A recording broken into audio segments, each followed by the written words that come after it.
Mr. Speaker, can you have the minority leader show us which standing order he stands on to ask questions from the dispatch table? Which standing order?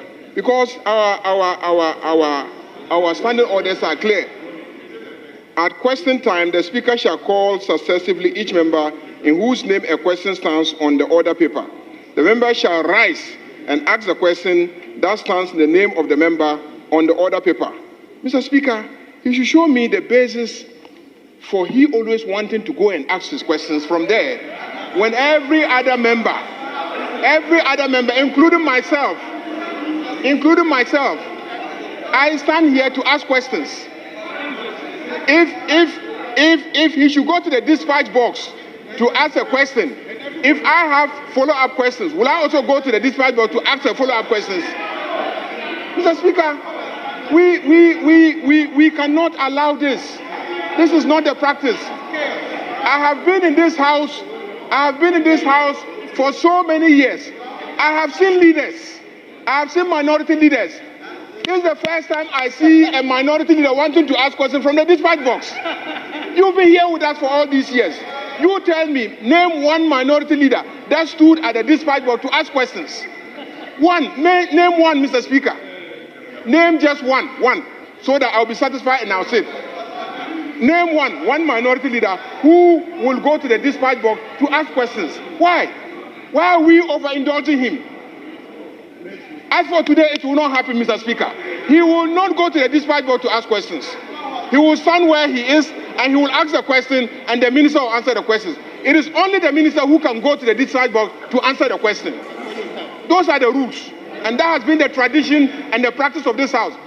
Every day he draws attention to tradition and practice. He should also go by the traditions and the practice of this house. You will not go and ask a question from there. You will stand there and ask a question.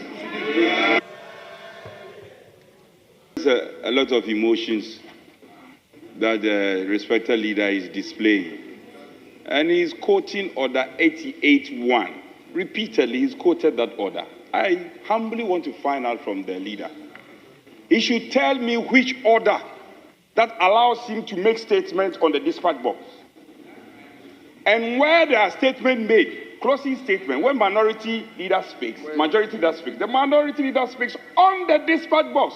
He should tell us the order in this book that tells us. No, he addresses it.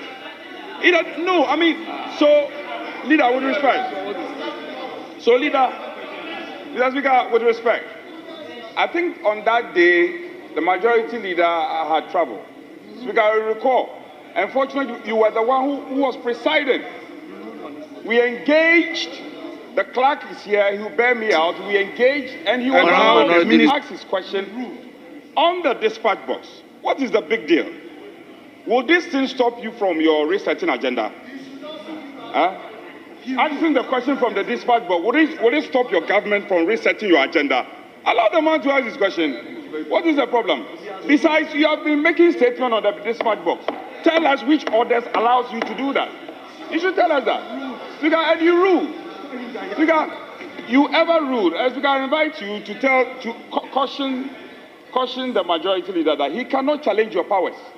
If he wants to challenge the ruling of the Speaker, he knows what to do. He should come by emotion. So he should just be calm. You don't need to show emotions. He should just be calm. But we on this side are not threatened.